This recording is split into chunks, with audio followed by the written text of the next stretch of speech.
Selanjutnya kita akan masuk pada ilmu-ilmu sosial. Berbeda dengan ilmu alam, ilmu sosial ini berbicara tentang masyarakat dan hubungan antara individu dalam masyarakat. Itulah sosial.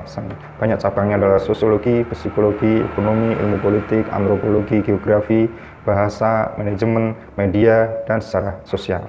Ya.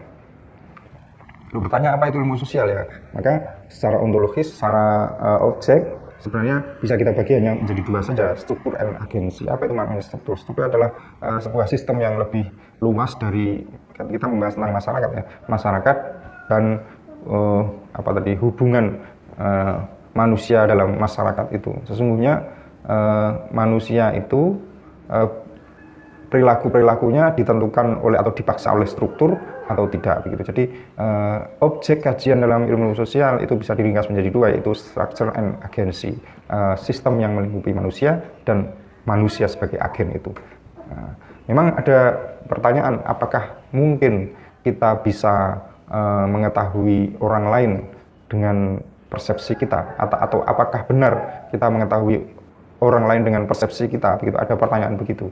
Tetapi pertanyaan itu biasanya diabaikan untuk semangat kita mempelajari tentang manusia dalam konteks masyarakat itu. Maka pertanyaannya, do social structure determine an individual's behavior or does human agency? Atau dalam bahasa lain maksudnya begini, kita menemui bahwa ilmu-ilmu sosial ini berbeda karakter dengan ilmu-ilmu alam. Karena apa? Karena yang kita pelajari adalah manusia dan masyarakat. Bagaimana manusia berhubungan dengan manusia yang lain dalam konteks masyarakatnya itu. Perbedaan itu berupa bahwa satu yang kita kaji ini adalah punya kesadaran gitu. Dibanding material luar yang tadi di awal kita sampaikan, manusia itu punya kesadaran, punya keakuan, dia punya kehendak gitu. Itu yang pertama. Jadi yang kita pelajari itu adalah sesuatu yang punya kesadaran, di mana kesadaran itu kita tidak tahu aslinya, di mana keakuan atau kehendak itu kita tidak bisa mengetahuinya secara langsung dan secara pasti. Karena itu sebenarnya pertanyaannya, apakah ilmu-ilmu sosial itu ilmiah begitu ya. Yang kedua, bahwa manusia itu tidak bisa kita pelajari kecuali tidak dengan cara tidak melepaskan dari konteks sosial atau konteks sistem yang mengitarinya.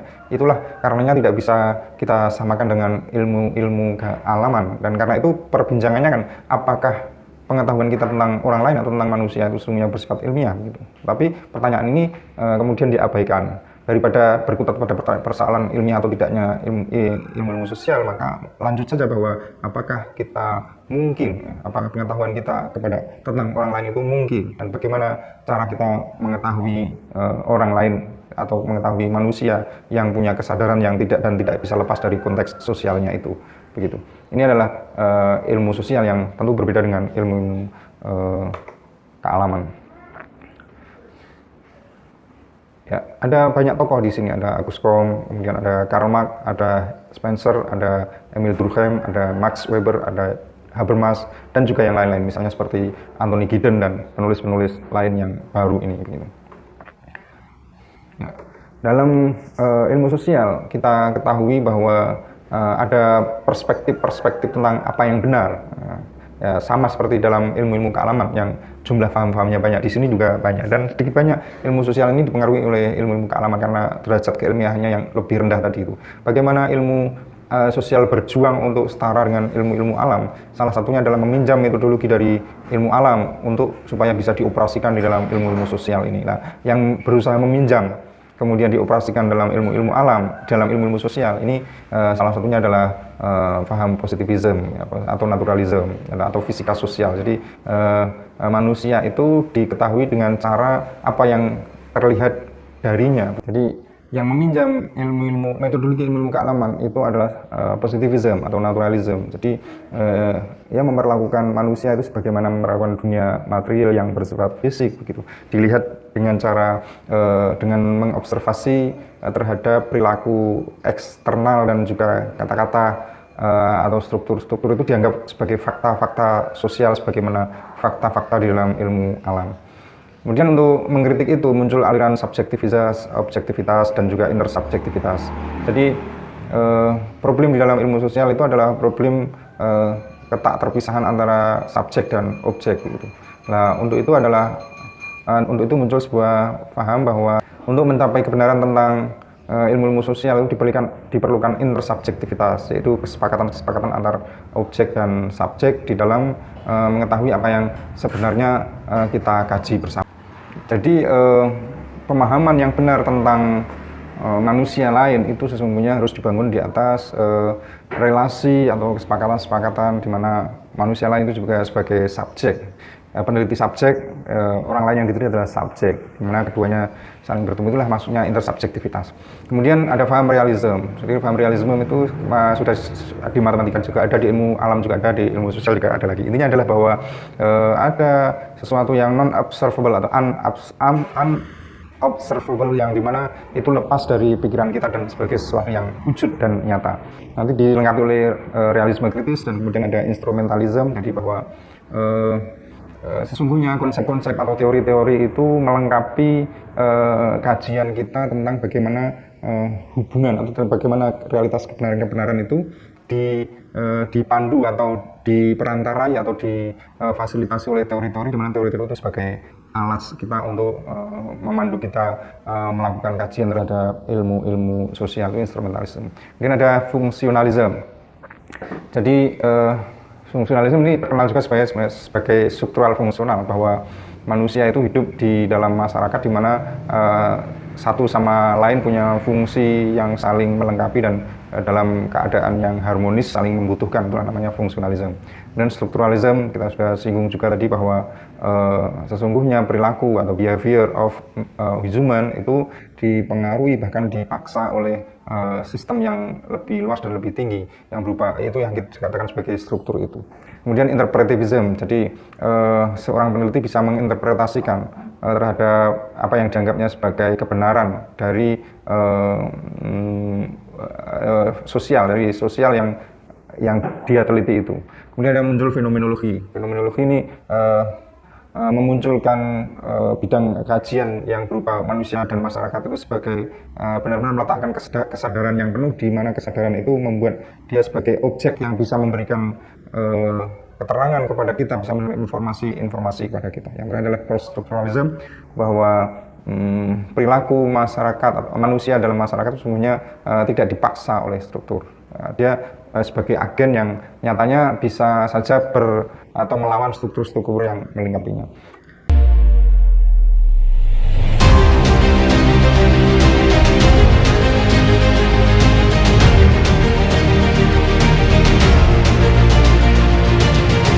Ini perkembangan perspektif kebenaran dalam social science. Ini sengaja tidak kita urutkan.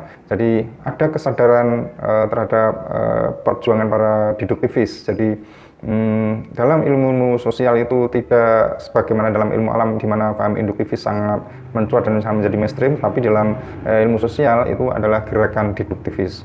Ini diikuti juga dengan sosial teori yang sudah menjadi konsen dalam karya-karya fenomenologi. Jadi ada teori-teori sosial yang menjadi konsen umum dalam karya-karya fenomenologi. Kemudian ada tokoh namanya Dilthey, ia telah menjadi pejuang utama dalam pembedaan antara natural and social sciences yang sudah kita singgung di depan tadi. Ada orang bernama Habermas juga, begitu dia bilang bahwa tesis tentang positivis, yaitu tesisnya Auguste Comte, atau fisika sosial atau memandang ilmu sosial atau memandang objek-objek ilmu sosial ini dipandang disamakan dengan objek-objek dalam ilmu alam, itu sesungguhnya ditolak oleh Habermas. Dia mengatakan bahwa tesis positivis tentang unified sciences itu sesungguhnya telah gagal. Ini fenomenologi yang kita beri penekanan lagi bahwa ia telah membuktikan pengaruhnya yang besar dalam teori berbasis subjek. Jadi tidak ada lagi objek subjek, yang ada adalah subjek juga, subjek dan subjek. Ini sudah menjadi memberikan pengaruh yang luar biasa dalam kajian post struktural. Ada orang bernama Michel Foucault, ya, dia terkenal dengan teorinya knowledge and power atau archaeology of human sciences. Jadi Foucault berhasil menelanjangi bahwa di dalam pengetahuan manusia itu sesungguhnya ada struktur luar atau struktur belakang yang memainkan peran. Struktur itu berupa harus dibongkar sebagaimana seorang arkeolog membongkar objek-objek alam di dalam batuan bumi begitu. Dia mengatakan bahwa ada struktur berada di balik. Ya, struktur itu berupa kuasa. Kemudian sosiologi pada akhirnya terbagi menjadi dua, ya. Ini sebagai ilmu sosial paling akhir, ini dibagi menjadi dua, yaitu public sosiologi yang fokus pada praktek dan aplikasi. Yang kedua ada sosiologi yang bersifat profesional atau akademik, yaitu yang melibatkan dialog antara ilmuwan-ilmuwan sosial yang lain dan juga para filosof-filosof yang lain.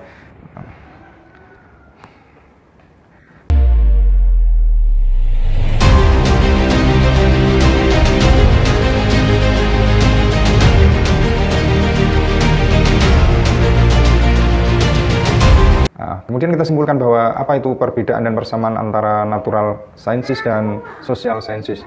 Yang pertama adalah hubungan antara fenomena sosial yang bersifat kausal atau sebab akibat itu. Jadi di dalam ilmu kealaman ada hukum sebab akibat. Di dalam ilmu sosial juga banyak paham yang menerapkan hubungan sebab akibat dalam hal perilaku individu di dalam masyarakat itu. Yang kedua adalah kemungkinan adanya hukum sosial atau teori sosial yang bisa diterapkan di mana saja gitu. Jadi sebagaimana dalam dunia ilmu kealaman, teori sosial atau scientific teori bahkan scientific law itu bisa diwujudkan, ya mungkin diwujudkan. Begitu juga dalam ilmu sosial, misalnya tentang bahwa kekuasaan itu cenderung mendorong orang untuk berbuat korupsi gitu. Kekuasaan cenderung mendorong orang untuk mendorong penguasa untuk berbuat korupsi. Ini misalnya salah satu hukum sosial yang juga diciptakan prosesnya sebagaimana di dalam ilmu alam. Yang terakhir adalah ontological significance of structure and agency. Jadi ada objek ontologis yang sangat signifikan di dalam ilmu sosial yang berupa struktur dan agensi. Itu perbedaannya dengan ilmu alam dan ilmu sosial. Sekarang kita masuk ke dalam pemilihan yang keempat ya, yaitu tentang ilmu humaniora. Isinya adalah ilmu tentang sisi kemasyarakatan atau unsur kemasyarakatan dan unsur kebudayaan manusia. Di dalam ilmu sosial membahas tentang manusia sebagai individu dalam konteks masyarakatnya, tetapi di dalam humaniora adalah membahas tentang unsur kemasyarakatan atau unsur kebudayaan dari manusia itu sendiri. Dulu ilmu humaniora atau ilmu humanitis itu dilawankan dengan teologi, karena teologi membahas Tuhan, tetapi humaniora membahas tentang manusia. Jadi manusia dilawankan dengan Tuhan pada waktu itu. Tapi sekarang ia sejajar dengan pembidangan ilmu-ilmu yang lain, sejajar dengan ilmu alam, ilmu sosial, ilmu terapan, ilmu pasti begitu. Meskipun tingkat kesejajarannya bisa yang satu lebih tinggi dan yang satu lebih rendah karena derajat keilmiahannya yang tadi juga diidap oleh ilmu-ilmu sosial. Nah, bedanya dengan ilmu alam dan ilmu sosial, ilmu humaniora lebih mengedepankan metode analisis kritis dan spekulatif. Cabang-cabangnya ada bahasa, jadi sastra itu filsafat yang sedang kita pelajari ini sebenarnya masuk dalam rumpun ilmu humaniora, sejarah, literatur, arkeologi, antropologi, hukum, lebih ke humaniora ya. Jadi memerlukan metode analisis yang kritis dan spekulatif yang lebih mengedepankan rasio kritis daripada sekedar dalam ilmu alam yang observable tadi itu, yang mengandalkan panca indera. Kemudian di dalam ilmu sosial yang objeknya langsung bisa nyata di dalam masyarakat begitu. Tapi ini lebih kepada penalaran kritis termasuk politik, agama dan seni.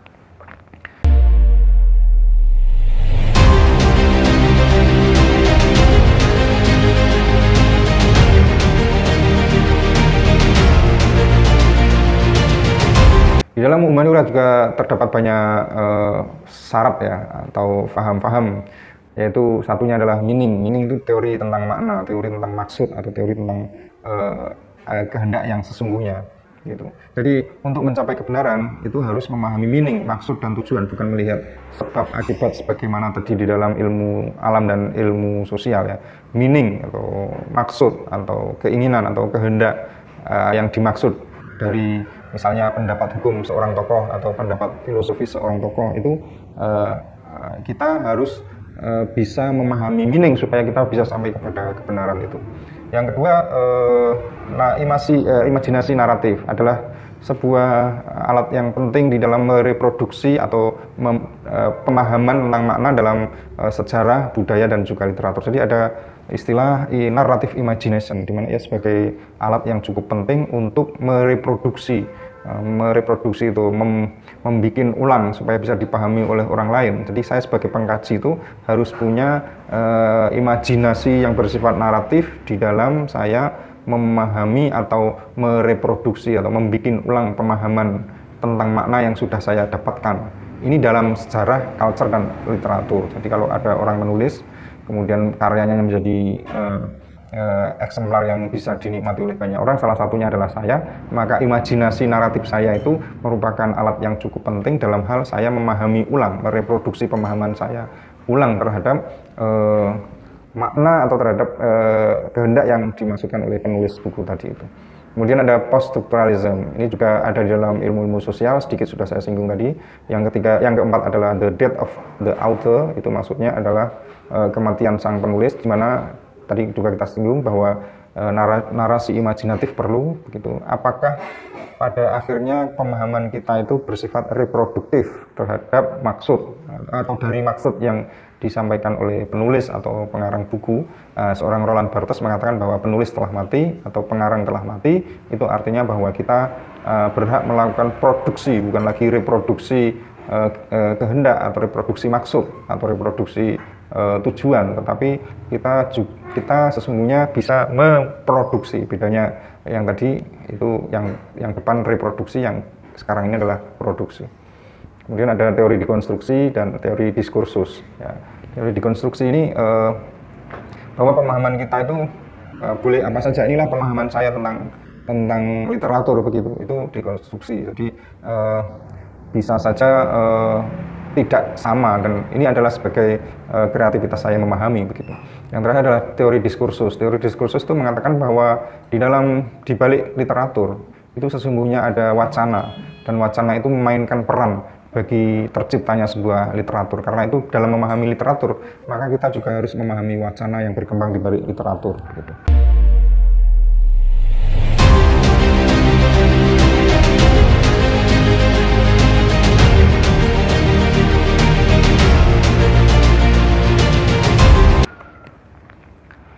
Ini kritik terhadap humaniora. Humaniora menawarkan jenis kesenangan yang unik, kesenangan yang didasarkan pada pengejaran pengetahuan. Jadi biasanya di dalam ilmu humaniora itu orang lebih asik karena mengejar ilmu pengetahuan yang terus-menerus dan bebas hambatan, seperti bebas hambatan, begitu. Kemudian humaniora dapat mempertahankan diri mereka sendiri dengan menolak untuk membuat klaim utilitas apapun. Jadi sengaja humaniora tidak memberikan klaim utilitas. Dan yang terakhir, para profesor di bidang humaniora semakin meninggalkan metode epistemologi yang sudah terbukti. Hasilnya mereka berpegang teguh pada sudut pandang yang terbatas dan memiliki sedikit minat terhadap sudut pandang yang berlawanan. Jadi asik sendiri, kemudian seringkali epistemologi yang sudah terbangun di dalam ilmu-ilmu lain itu tidak dihiraukan. Jadi begitu mereka memperoleh kepuasan, sering terjadi penyimpangan dan dalam pembelajaran, penelitian, dan evaluasi. Ya, itu karena kreativitas, karena imajinasi naratif, karena apa tadi itu, pengetahuan kontemplatif dan juga kritis, maka seringkali epistemologi lain yang sudah maju di dalam pembidangan ilmu lain tidak digunakan, dan ini sudah terlalu asik untuk kita kaji, begitu, dalam ilmu humaniora.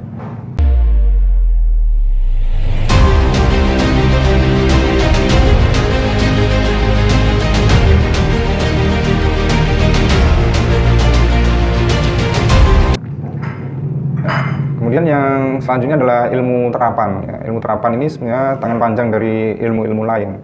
Ia adalah penggunaan dari ilmu lain yang sudah ada, yang bersifat saintifik untuk tujuan tertentu, misalnya untuk tujuan bisnis, negara, dan lain sebagainya. Ia adalah penggunaan proses dan pengetahuan ilmiah sebagai sarana untuk mencapai hasil praksis atau manfaat tertentu samanya. Juga deal with solving practical problem, jadi dia berurusan pada problem solving yang cukup praktis. Biasanya protokol yang tadi disebutkan misalnya dalam ilmu-ilmu kealaman yang sangat ketat itu menjadi sangat longgar. Ya, biasanya protokol ilmiah yang ketat sebagaimana berlaku dalam ilmu-ilmu kealaman itu menjadi sangat longgar ketika sebuah ilmu pengetahuan diabdikan untuk tujuan yang bersifat praktis dalam ilmu terapan ini. Kemudian ilmu pengetahuan dikontraskan dengan pure science, ya. Yang terakhir contohnya adalah ilmu teknik dan kedokteran, misalnya pendidikan vokasi. Nah, dalam kedokteran ada epidemiologi, adalah ilmu pengetahuan terapan yang mengaplikasikan baik biologi maupun metode statistik, misalnya epidemiologi ini.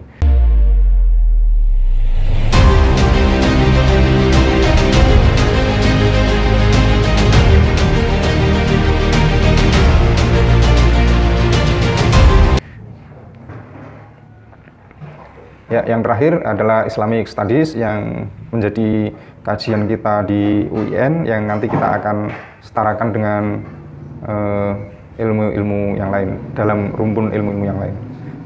Bahwa Islamic Studies ini punya dua perspektif. Perspektif pertama adalah perspektif sekular. Perspektif sekular memandang Islamic Studies atau ilmu-ilmu keislaman ini sebagai kajian terhadap Islam sebagai agama dan peradaban.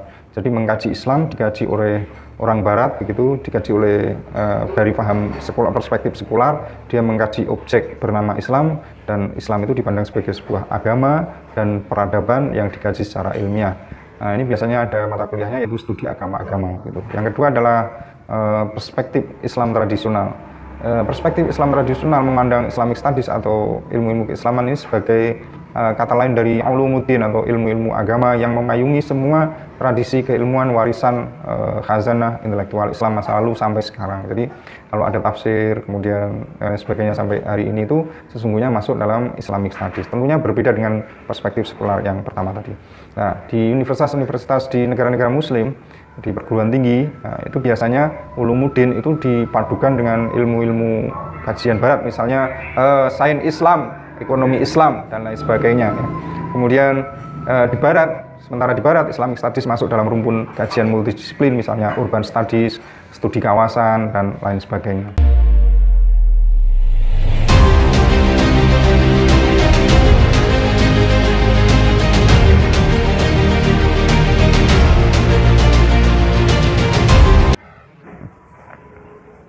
Ilmu-ilmu keislaman ini sumbernya berbeda dengan yang di depan tadi. Itu ada wahyu, ya, akal, indera, dan qalb. Kemudian ada objeknya, ada yang gaib dan yang tampak. Kemudian ada perbedaan antara ma'rifah dan ilmu pengetahuan. Ada ma'rifah dan ilmu berbeda. Kemudian cabang-cabangnya ada banyak seperti ini, dan mungkin cabang-cabang lain yang lebih terapan di dalam ilmu-ilmu keislaman gitu. Terima kasih.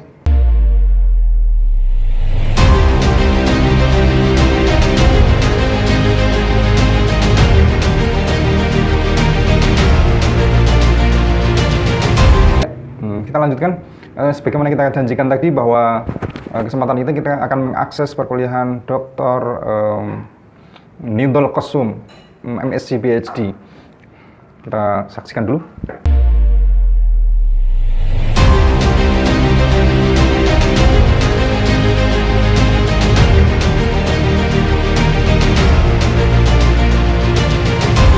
لماذا نسمي هذه الطروحات كلها بالعلم الزائف؟ العلم الزائف سودو ساينس، لأنها كما قلت تأتي في شكل علمي أو يقدمها الناس على أنها علوم لها مستندات، مصطلحات، مفاهيم، تجربة معينة، قياسات إلى آخره، ولكن هي لا تلتزم. أول شيء لا تلتزم بالمنهجية العلمية. ما معنى أنها لا تلتزم بالمنهجية العلمية؟ لا يكفي أن نقول منهجية علمية معنى أن تقوم بملاحظات ثم تطرح فرضية لتفسير الملاحظات، ثم تأتي وتتأكد عن طريق التجربة أو عن طريق القياس أن نظريتك هذه أو أطروحتك هذه صحيحة. هذا المنهج العلمي البسيط يعني المبسط. Beliau ini orang yang terkenal dengan istilah pseudoscience, jadi al-ilmu az-zaif. Sesungguhnya dalam frame beliau itu berbeda antara ilmu yang sebenarnya dengan ilmu yang bersifat az-zaif atau sains dan pseudoscience atau pseudoscience itu. Baginya banyak di masyarakat beredar sebuah karya-karya atau sebuah poster-poster tentang ilmu pengetahuan yang sesungguhnya bukanlah ilmu pengetahuan yang sesungguhnya, tapi hanya pseudoscience, di mana pseudoscience itu dianggap masyarakat sebagai sesuatu penemuan ilmiah yang terbukti dan teruji, tapi sesungguhnya tidak. Itu karena ada hal-hal yang ditinggalkan dalam pseudoscience itu.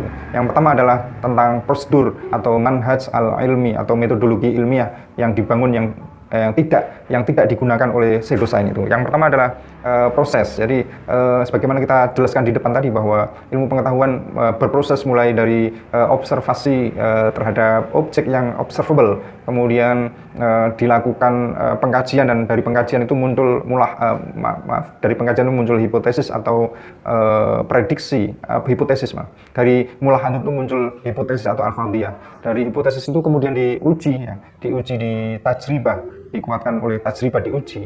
Begitu. Kalau hasil dari uji itu ternyata sepakat atau sesuai dengan hipotesis, maka itu menjadi sebuah ilmu pengetahuan. Gitu. لكن هناك جوانب هامة جدا من المنهجية العلمية التي يتعامل بها العلماء والتي لا يلتزم بها هؤلاء. مثلا أنه يجب أن يكون لك القدرة على تنبؤ شيء. لا يكفي أن تقول أنا عندي نظرية. طيب نظريتك هذه أو أطروحتك أو تفسيرك المطروح، حتى هذه البرمجة أو ما إلى ذلك، بماذا تتنبأ؟ أعطيني أنت شيء تتنبأ به ثم يذهب الناس ويتحققون من صحة أو خطأ هذا التنبؤ. إذا ظهر صحيحا فالحمد لله رب العالمين، هذه الفكرة صحيحة. إذا ظهرت أنها خاطئة فمعناها أن هذه أطروحة غير سليمة. هذا ما يسمى falsifiability، طرحناه من قبل. يعني هذه فكرة هامة جاء بها كارل بوبر. المهم هؤلاء الناس لا يلتزمون بهذا. Beliau mengatakan bahwa manhaj yang kedua atau metode yang kedua, bahwa yang mengaku sebagai sains itu harus bisa memunculkan prediksi atau daya ramal atau daya prediksi terhadap masa depan. Jadi kalau kemudian prediksi-prediksi itu kemudian diuji lagi dan sesuai dengan prediksinya, ya berarti ia layak berlanjut sebagai ilmu pengetahuan. Sebagaimana tadi sudah kita jelaskan bahwa ada seorang tokoh bernama Karl Popper, itu terkenal dengan teori falsifikasinya. Jadi sebuah prediksi itu harus bisa diletakkan di meja falsifikasi. Kemudian kalau dia gagal, maka dia hanya sebagai tesis-tesis semata atau prediksi atau opini-opini semata yang tidak terbukti dan tidak lolos menjadi sebuah ilmu pengetahuan. ثانيا أن يقول لك أنا عندي قياسات، أنا عندي أمثلة، أنا عملت تجربة عندي. لا يكفي أنك أنت تقوم بتجربة أو تقوم بقياسات وعندك أمثلة. الأمثلة لا تكفي في العلوم أبدا. أمثلة يجب أن تعطي القدرة على الآخرين أن يقوموا بنفس التجربة ونفس القياس. هذه تسمى reproducibility، معنى أنك يتم إعادة تأكيد هذه النتائج من أطراف أخرى مستقلين. ما لم يتم إعادة تأكيد أي قياس أو أي تجربة فهي غير مفيدة، معناه أن هذا غير ملزمة، لا نلتزم بها أبدا. هذا الشيء الثاني. Kalau hanya bisa berhasil diuji oleh diri sendiri dan hasil dari uji itu sesuai dengan hipotesis atau prediksi, itu kemudian perlu syarat yang ketiga, dia harus bisa diuji oleh saintis lain dan hasil ujinya sama dengan hasil uji dirinya sendiri. ثالثا أي أطروحة، أي فكرة علمية، أي قياس، أي تجربة يجب أن يتم مراجعته من طرف المجتمع العلمي. هذا ما يسمى peer reviewing. إذا أنا عندي قياسات وأنا عندي تجربة ولم يطلع عليها، لم يفحصها المجتمع العلمي، فهذه لا فائدة منها، لا قيمة لها أبدا في المجتمع العلمي. Ya, selanjutnya bahwa hasil dari uji coba yang kita lakukan itu kemudian kita presentasikan dan kita publikasikan, itu harus harus merujuk pada pendapat-pendapat komunitas ilmiah dalam bidang itu tentunya. Kalau tidak bisa dirujuk atau kalau tidak bisa dikaji, kalau tidak dilihat, dianalisis juga oleh peer review atau al-murajaah tadi itu oleh ilmuwan atau komunitas ilmuwan yang satu bidang dengannya, maka tidak bisa memenuhi sebagai derajat, tidak bisa sampai pada derajat keilmiahan. ثم رابعا وأهم من هذا أن كثير من الأشياء التي تطرح علينا واضح جدا أنها خاطئة. لماذا؟ لأنها تخرق معلومات أو أفكار متفق عليها الآن، خلاص مؤكدة في العلم. هذا إذا جاء أي شخص وخرق شيء معروف في العلم، خلاص هذا قسناه مليون مرة، يعني أقمنا عليه تجارب، أقمنا عليه نظريات، عندنا معادلات درسناه 1000 مرة، عندنا مئات الكتب عنه. تجي أنت وتقول لا هذا أنا عندي فكرة، وأقول لك بس هذه الفكرة تخرق هذا المبدأ. لا عليك، أنا عندي قياسات وعندي تجارب. هذا لا يصح. Ya, selanjutnya beliau mengatakan bahwa syarat yang terakhir adalah bahwa pikiran-pikiran atau prediksi atau apa yang diklaim sebagai ilmu pengetahuan baru yang dimunculkan oleh seseorang itu juga harus tidak bertentangan dengan kesepakatan-kesepakatan komunitas saintis. Jadi kalau dia mengklaim punya contoh-contoh, punya bukti-bukti, kemudian dia sampaikan, tetapi apa yang dia sampaikan itu hasilnya adalah bertentangan dengan kesepakatan komunitas sains, itu sesungguhnya tidak akan bisa mempunyai derajat keilmiahan tertentu dalam belantara dunia sains itu. Ini mungkin yang senada dengan saya bicarakan tadi, bahwa ternyata kebenaran dalam sebuah sains itu tidak hanya tergantung pada logika dan metodologi serta epistemologi yang bermain di dalamnya, tetapi ada unsur sosial, ada nilai sosiologis di dalam praktek keilmuan itu tadi. فهذا كله علم زائف pseudo science. Itulah yang dikatakan sebagai pseudo science oleh Bapak Nidhal Qassum PhD ini. Oke, terima kasih, demikian yang bisa saya sampaikan, semoga bermanfaat. Terima kasih pada kesempatan yang akan datang, dan assalamualaikum warahmatullahi wabarakatuh.